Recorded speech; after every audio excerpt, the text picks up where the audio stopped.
What if the very thing you were told would sharpen your mind, quietly trained it to stop thinking? Not because teachers are evil, not because learning is bad, but because somewhere along the way, education replaced curiosity with compliance. That's uncomfortable. And if it's true, even partially, it explains something many people feel but can't articulate: why you can pass exams, recite definitions, maybe even earn degrees, yet freeze when facing a real messy problem in life. If we don't understand this, decision-making becomes harder than it needs to be. Investing feels like gambling. Careers feel confusing. Conversations feel shallow. You start outsourcing thinking to headlines, experts, trends. I'm not promising success. I'm promising clarity. Because once you see the bug in the system, you can't unsee it. Let's start with a simple question. When you were in school, what was the real goal? Be honest. But was it to understand, or was it to get the right answer? Those are not the same thing. Understanding is slow. It's messy. It involves asking why 5 times in a row. Getting the right answer is fast. It's measurable. It's clean. You either circled B or you didn't. And here's the first uncomfortable truth. When a system rewards correct answers more than deep questions, people adapt. They become answer hunters instead of truth seekers. That's not a character flaw. It's incentives. Humans respond to incentives the way plants respond to sunlight. If grades are the sunlight, students will grow toward grades. Does that actually make sense? Think about it. If your entire academic life depends on performance metrics, what's the rational strategy? Memorize what's testable. Ignore what's not. Avoid risky questions that might expose confusion. Stick to the script. You're not rewarded for saying, wait, this doesn't make sense. You're rewarded for saying, I know the formula. So slowly, almost invisibly, the brain learns something dangerous. Understanding is optional. Performance is mandatory. Now here's where it gets subtle. Memorization feels like knowledge. But if I ask you to define energy, and you can recite a textbook sentence, you feel competent. But if I ask you what energy actually is, how it behaves, how it moves, how it transforms in your own words, many people stall. Why? Because they learned labels, not mechanisms. And the brain loves labels. Labels are cheap. Mechanisms are expensive. This leads to the second uncomfortable truth. Education often trains you to confuse vocabulary with insight. Wait, why would we do that? Because vocabulary is easy to test. Insight isn't. A multiple choice exam can check if you recognize the term opportunity cost. It cannot easily test whether you instinctively feel it when choosing between scrolling on your phone and studying. Opportunity cost isn't a definition. It's the ghost of every alternative you didn't choose. But if you only learned the definition, your brain files it away as trivia, not as a decision-making tool. And here's the deeper problem this creates. When life presents a real problem, should I switch careers? Should I invest? Should I trust this person? There are no answer keys, no 4 options to choose from. Now your training betrays you.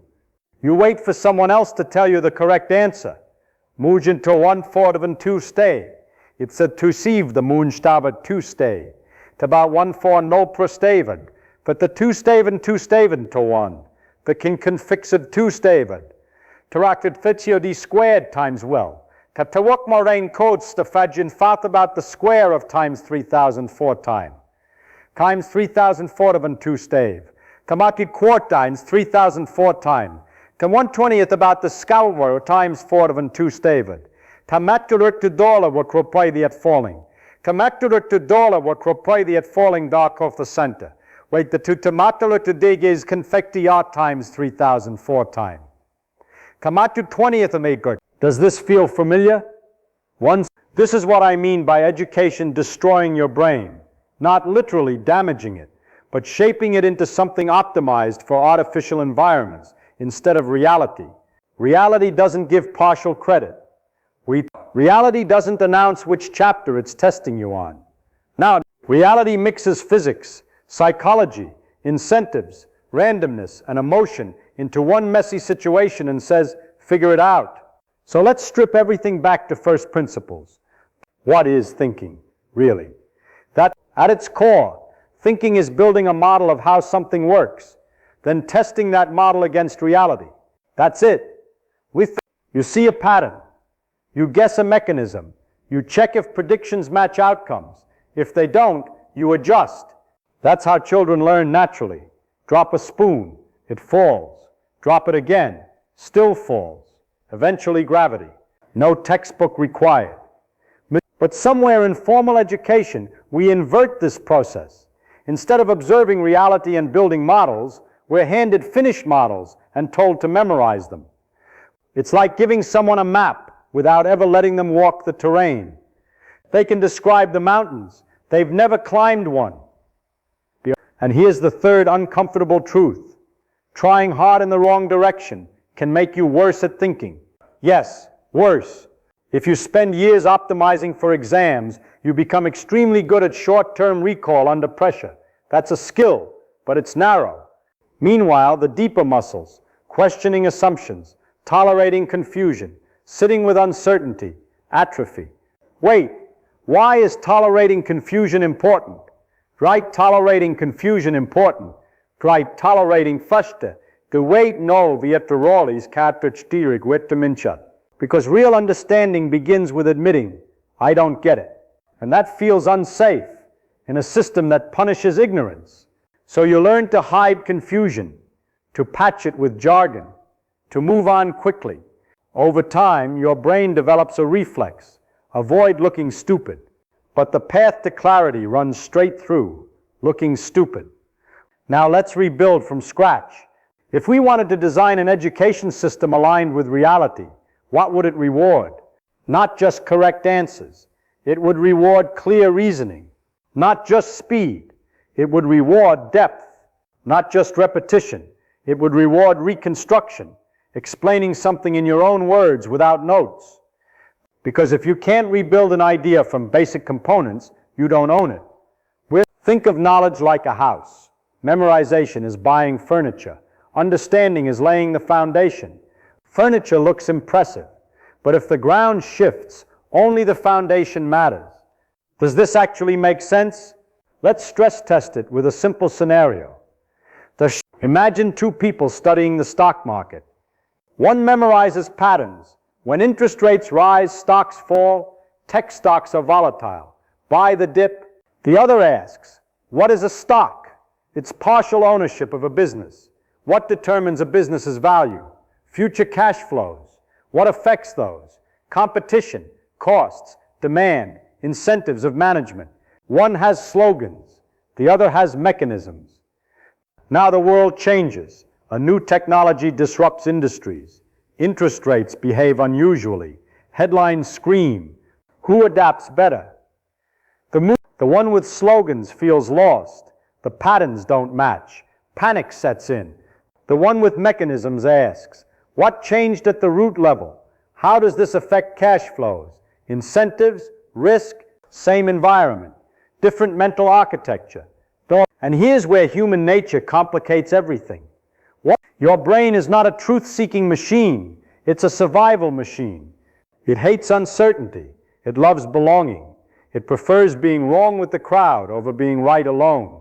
Education often amplifies this: group answers, standardized thinking, conformity disguised as competence. So when faced with ambiguity, your brain whispers, what does everyone else think? That's not stupidity, that's social wiring. But if you don't notice it, it controls you. So how do we avoid failure rather than chase brilliance? First, stop outsourcing your thinking. If you hear a claim about health, money, politics, pause and ask, what would have to be true for this to work? Break it into components. Second, shrink your circle of competence. That's just a fancy way of saying, know what you don't know. Education sometimes tricks you into feeling broadly knowledgeable because you've been exposed to many subjects. Exposure is not mastery. It's better to deeply understand a few core principles, like incentives, compounding, feedback loops, than to lightly skim 100 topics. Third,